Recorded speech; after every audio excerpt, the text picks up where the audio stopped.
Hi there, everyone, and welcome to the Daily Gardener, and thank you for listening. I'm your host, Jennifer Evelyn. It's July 28th. Today we celebrate the botanist and writer who published the first book about salad, and we'll also learn about the horticulturist whose life was cut short on this day when the steamship he was on caught fire and sank. We'll celebrate the man who helped generations of people fall in love with ornithology, and we'll also hear some garden poetry that features women. We grow that garden library with a book about creating a pollinator victory garden by having a garden that's healthy, diverse, and chemical-free. And then we'll wrap things up with a glimpse into a Maine garden on this day in 2011. But first, let's catch up on some greetings from gardeners from around the world and today's curated news. Well, first up is this post that I got from Teresa M. in Michigan, and she sent me this great article from Taste of Home, and it's called 9 Pro Tips for Making Restaurant-Quality Salads at Home.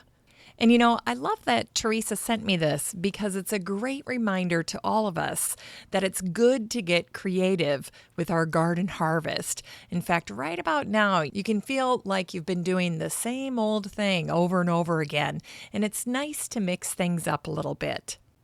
Anyway, this article came out in March of 2019. It was written by Lindsay Madison, and the article shares a chef's secrets to making healthy, clean-eating salads that look amazing and taste great. And I'm going to just roll through them here very quickly. So the first tip is that fat is flavor. And this isn't just about the oil in the salad.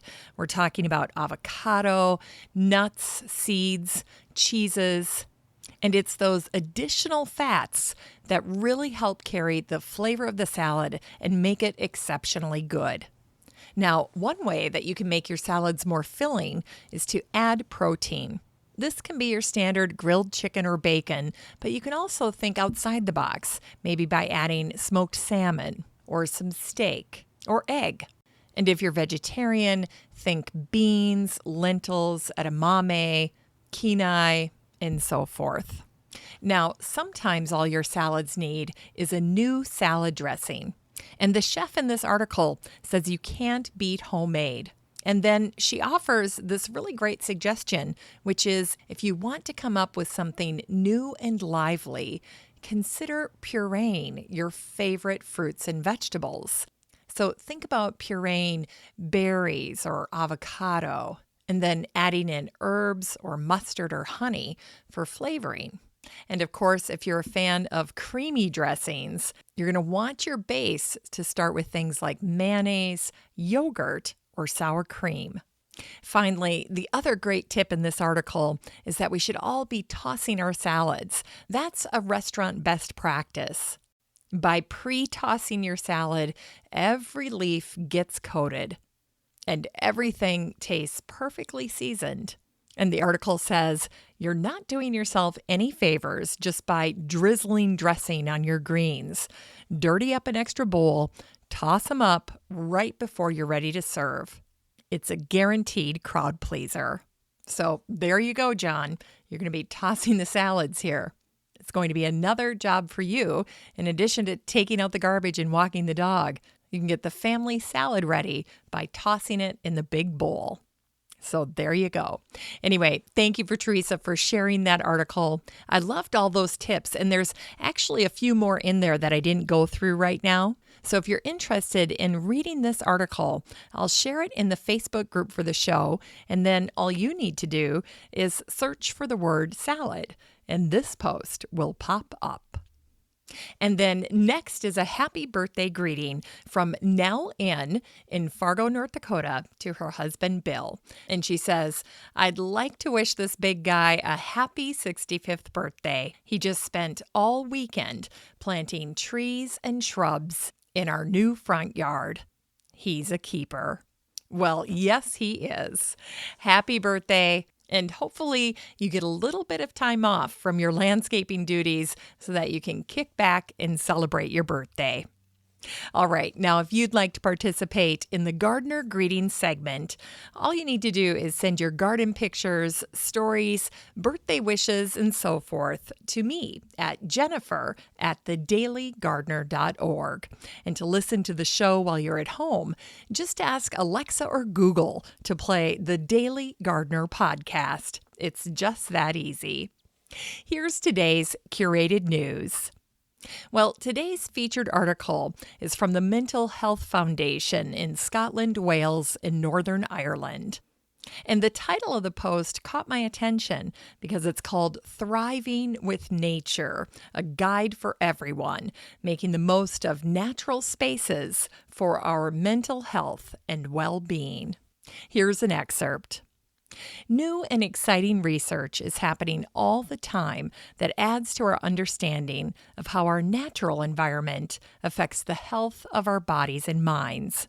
And the reasons why time in nature has this effect on us are complex and are still being understood. But the benefits are often related to how our senses connect us to the environment around us, from the shapes in nature that we see to the scents that the trees give off, and the soft fascination that nature can stimulate, which helps our minds rest.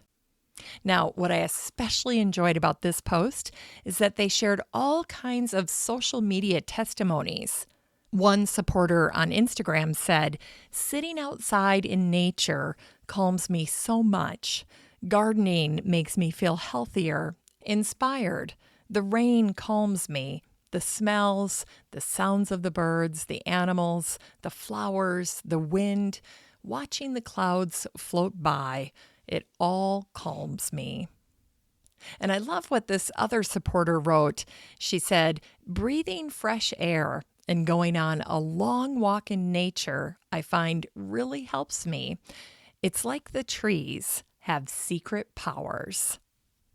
This post has marvelous tips for how you can spend more time in green spaces, how you can find nature if you're in a city, how to stay active, how to be more relaxed and mindful, courtesy of spending more time in nature, and how you can safely connect with others when you're outside. Now, again, this post is called Thriving with Nature, and I'll share it in the Facebook group for the show. So if you'd like to read the post in detail, and it has so many suggestions and ideas, it's a really wonderful guide. All you need to do is search for the word nature, and this post will pop up. All right, that's it for today's gardening news. Now, if you'd like to check out any of my curated news articles or blog posts for yourself, you're in luck because I share all of it in the listener community for the show. It's in the free Facebook group called the Daily Gardener Community. So there's no need to take notes or search for links. The next time you're on Facebook, just search for Daily Gardener Community and request to join. I'd love to meet you in the group. Here's today's brevities. Well, today in 1662, the English gardener and writer John Evelyn recorded in his diary that he met with the Dowager Queen, Henrietta Maria. John kept a detailed diary for 66 years, and he had a devoted passion for gardening, and as a result, his diary has been a tremendous treasure for garden historians over the years. And here's a little-known fact about John Evelyn. He was the very first garden author to publish a book about salads, or sallets, as they were spelled at the time, S-A-L-L-E-T-S. And listen to the benefits of eating salad as described by John. By reason of its soporiferous quality, lettuce still continues to be the principal foundation of salads, which cool and refresh and have beneficial influences on morals, temperance, and chastity.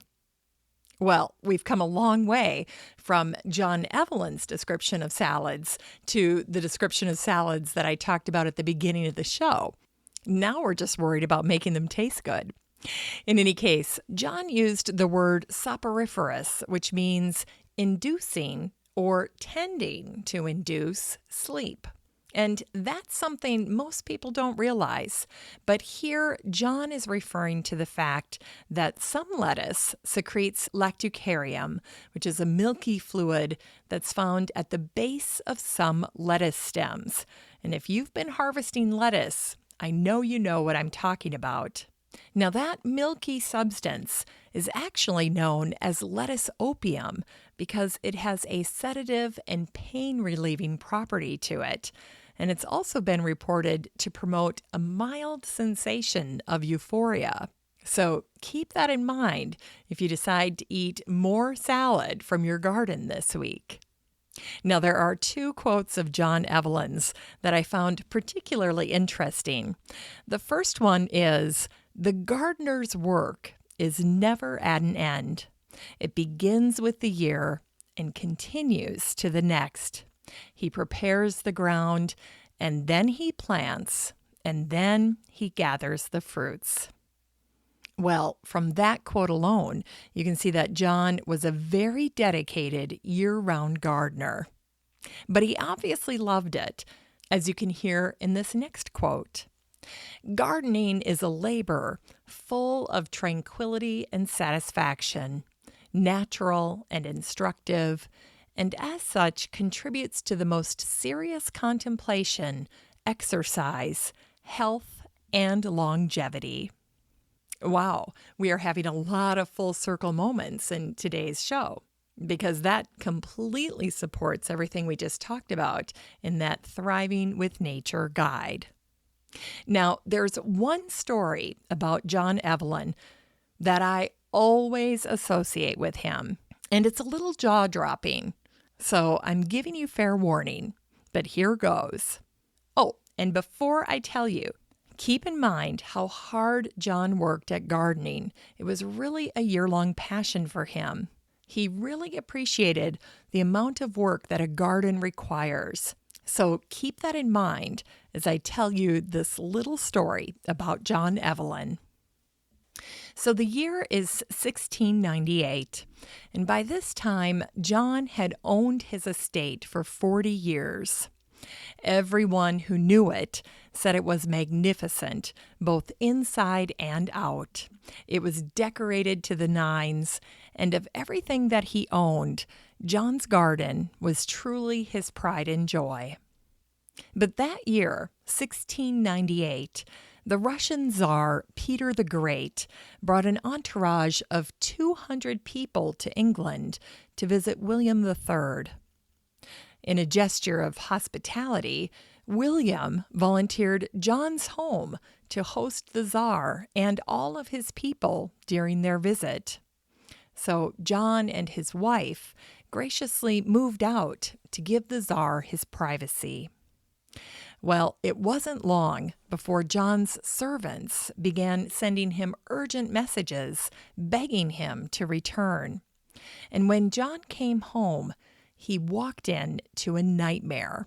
The whole estate had been trashed. Priceless paintings had served as dartboards. His floors were ruined. Windows were smashed. And even the garden was destroyed.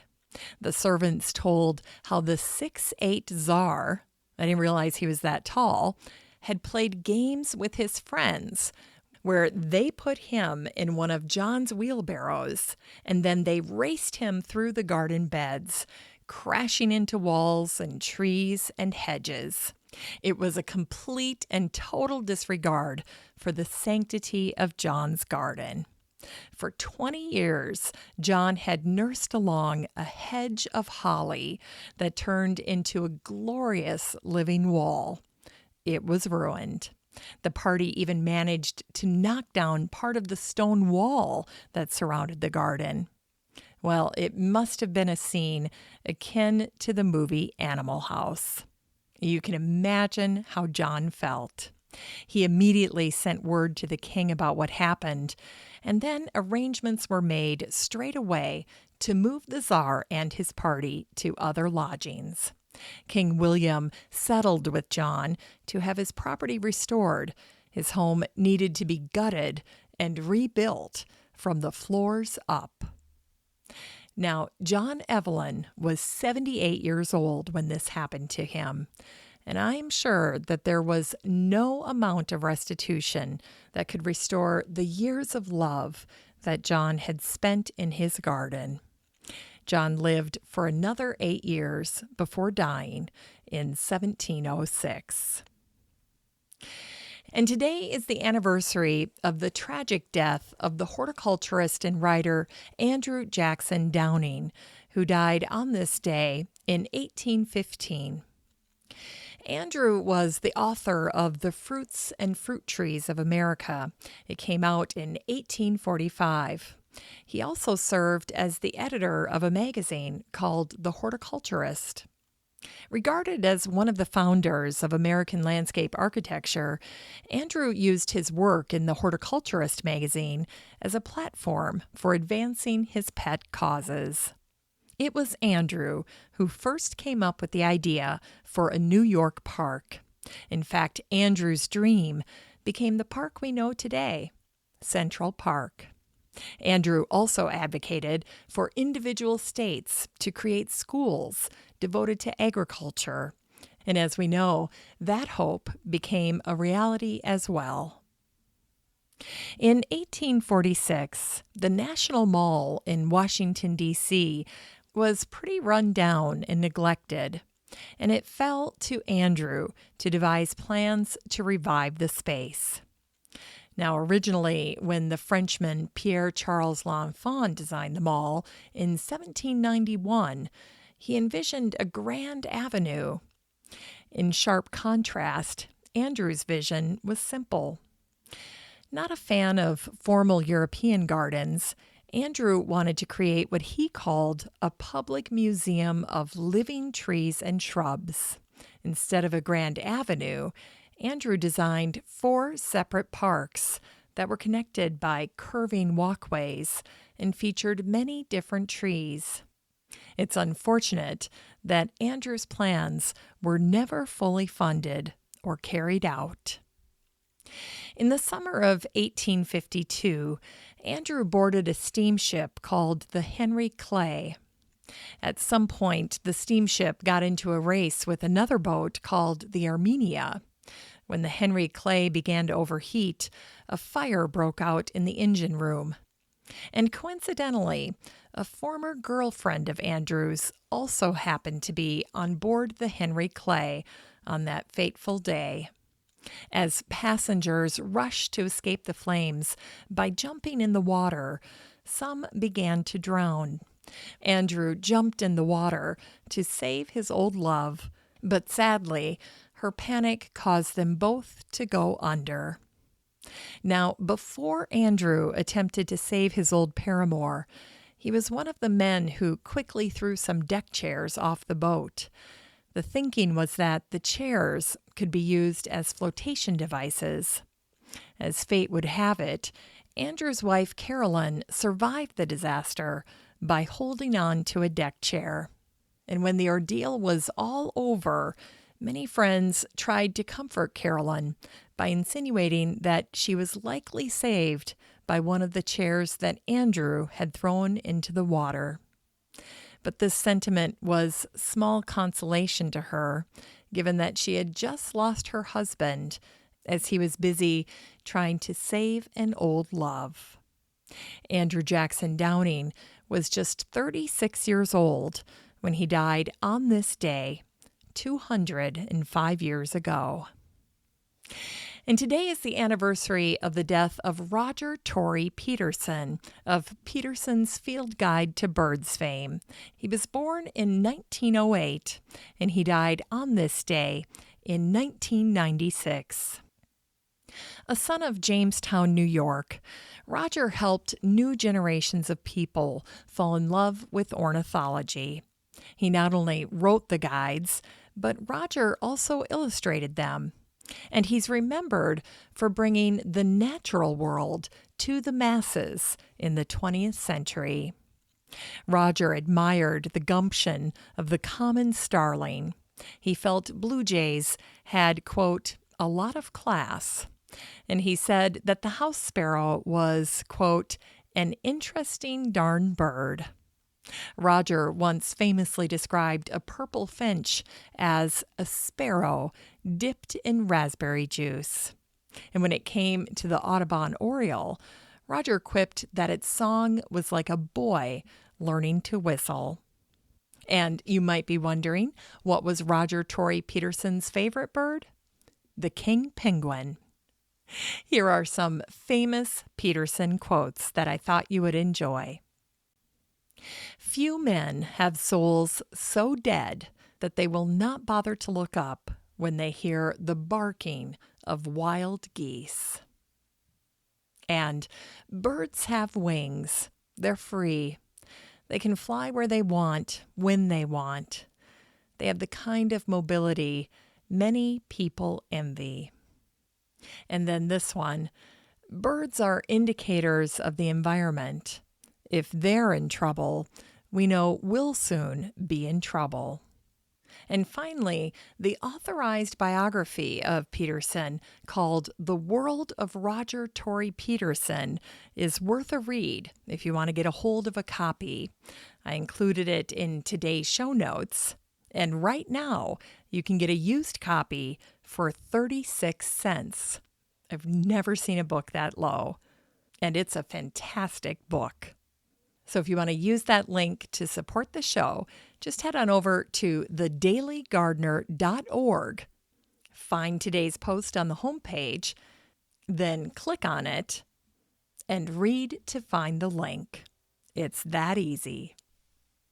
In Unearthed Words, today's words feature women and the garden.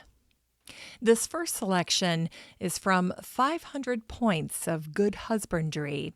It was written in 1573 by Thomas Tusser, the English poet and farmer. He writes, "In January, the housewife should be busy planting peas and beans and setting young rose roots. During March and April, she will work from morning to night, sowing and setting her garden or plot to produce the crops of parsnip, beans, and melons, which will, quote, winnest the heart of a laboring man for her later in the year." Winnest the heart. Her strawberry plants will be obtained from the best roots which she has gathered from the woods, and these are to be set in a plot in the garden. Berries from these plants will be harvested later the same year, perhaps a useful backup if the parsnips have failed to win the man of her dreams. July will see the good wife cut off ripe beans with a knife, as well as harvesting hemp and flax, which it will be her responsibility to spin later in the year.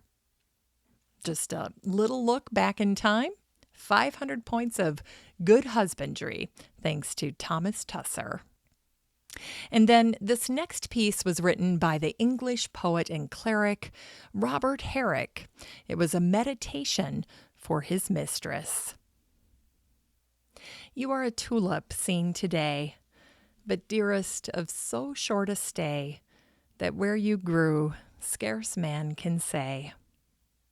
You are a lovely July flower, yet one rude wind or milling shower will force you hence, and in an hour. You are a full-spread, fair-set vine, and can with tendrils love entwine, yet dried before you distill your wine. You are a dainty violet, yet withered before you can be set within the virgin's coronet. You are the queen, all flowers among, but die you must, fair maid, ere long, as he, the maker of this song. It's time to grow that garden library with today's book, The Pollinator Victory Garden by Kim Eierman. This book came out in January of this year, and the subtitle is Win the War on Pollinator Decline with Ecological Gardening. attract and support bees, beetles, butterflies, bats, and other pollinators. And Peter Nelson, director of the Pollinators film, said this about Kim's book. The Pollinator Victory Garden is a book for these times. Kim empowers readers with ideas, direction, and the inspiration they need to create beautiful and eco-friendly habitats for many different pollinators. Creating healthy, diverse, and chemical-free habitats are essential steps in solving pollinator decline, and the Pollinator Victory Garden guides you toward creating your own lovely garden habitat. And Kim is the perfect person to have written this book. She's an environmental horticulturist and landscape designer, and she specializes in ecological landscapes and native plants. And she's also the founder of Eco Beneficial, a horticulture consulting and communications company in Westchester County, New York. And you can also find Kim teaching at the New York Botanical Garden, at the Brooklyn Botanic Garden, at the Native Plant Center, at the Rutgers Home Gardener School, and she also teaches many advanced education classes for master gardeners. This book is 160 pages of ideas and information to support pollinators and help the environment. And it's absolutely lovely. In fact, Kim's book was one of the books that made it into my stack of books that I brought with me up here to the cabin. And I'm so glad that I did. You can get a copy of The Pollinator Victory Garden by Kim Eierman and support the show using the Amazon link in today's show notes for around $16. Finally, here's something sweet to revive the little botanic spark in your heart.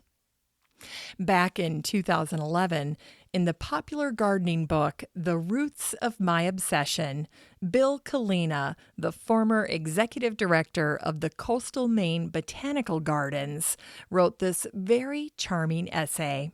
Here's what it said. Yesterday, it happened.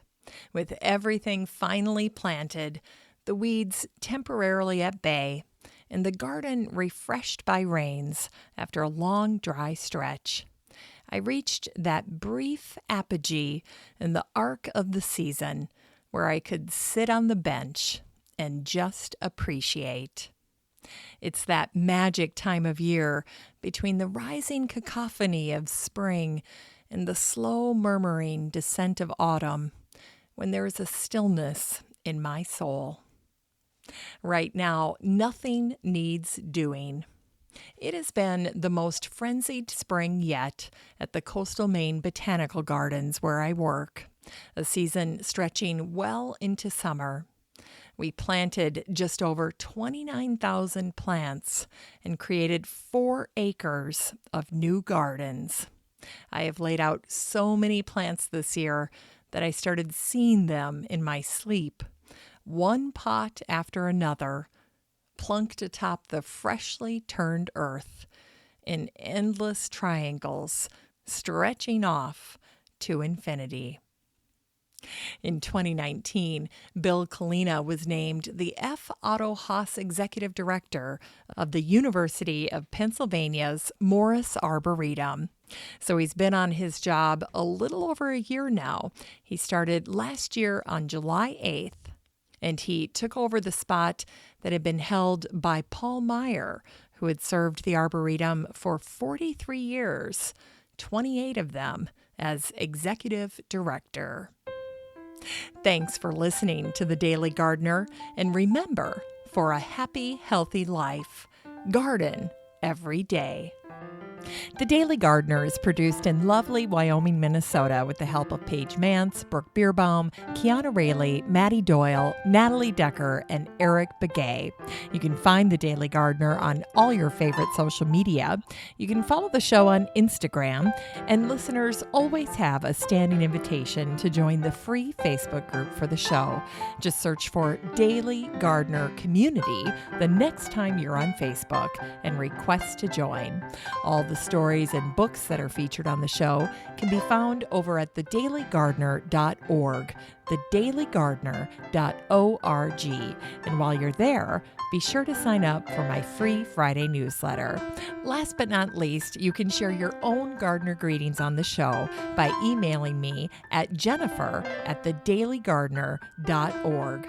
I'm your host, Jennifer Evelyn, and as always, have a great day in the garden, and we'll see you tomorrow.